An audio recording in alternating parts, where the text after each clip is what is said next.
شروع کرتا ہوں اللہ تعالیٰ کے بابرکت نام سے جو کن فیکون کا مالک ہے۔ میں سید ندیم حیدر اپنے YouTube channel Islamic knowledge SNH کے ساتھ آپ کی خدمت میں حاضر ہوں۔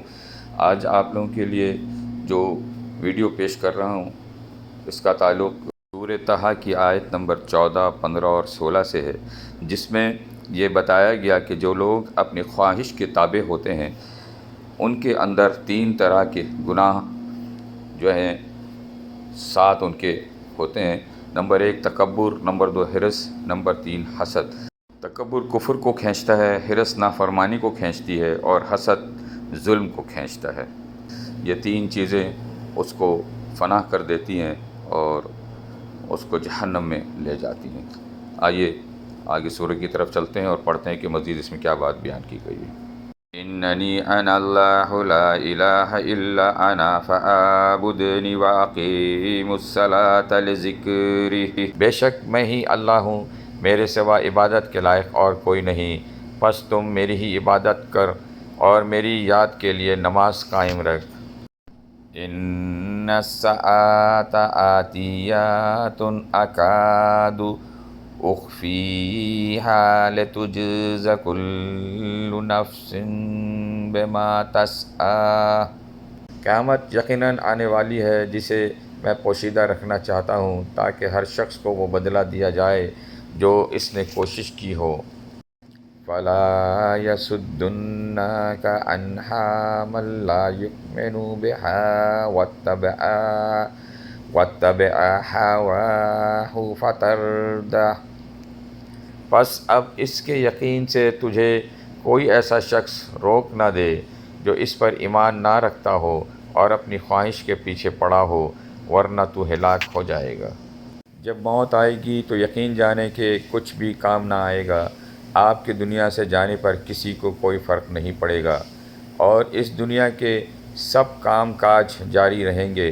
آپ کی ذمہ داریاں کوئی اور لے لے گا، آپ کا مال وارثوں کی طرف چلا جائے گا اور آپ کو اس مال کا حساب دینا ہوگا۔ موت کے وقت سب سے پہلی چیز جو آپ سے چلی جائے گی وہ نام ہوگا۔ لوگ کہیں گے ڈیڈ باڈی کہاں ہے؟ جب وہ جنازہ پڑھنا چاہیں گے تو کہیں گے جنازہ لائیں، جب دفن کرنا شروع کریں گے تو کہیں گے میت کو قریب کر دیں، آپ کا نام ہرگز نہ لیا جائے گا۔ مال، حسب و نسب، منصب اور اولاد کے دھوکے میں نہ آئیں۔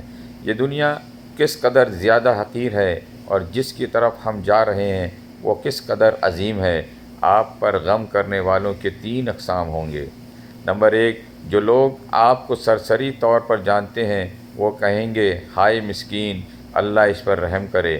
آپ کے دوست چند گھڑیاں یا چند دن غم کریں گے، پھر وہ اپنی باتوں اور ہنسی مذاق کی طرف لوٹ جائیں گے۔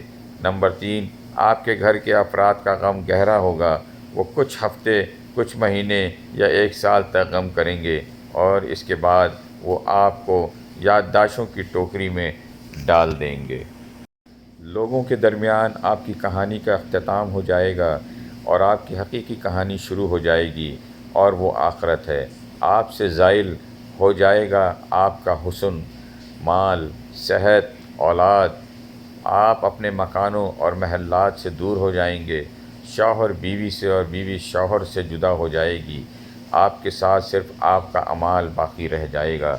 یہاں یہ سوال پیدا ہوتا ہے کہ آپ نے اپنی قبر اور آخرت کے لیے ابھی سے کیا تیاری کی ہے؟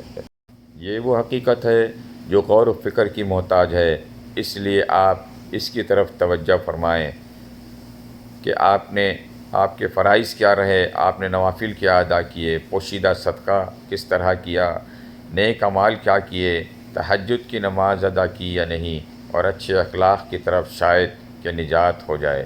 مرنے والے کو اگر دنیا میں واپس لوٹایا جائے تو وہ صدقہ کرنے کو ترجیح دے گا، جیسا کہ اللہ کا فرمان ہے رب لولا آخرتنی الی اجال۔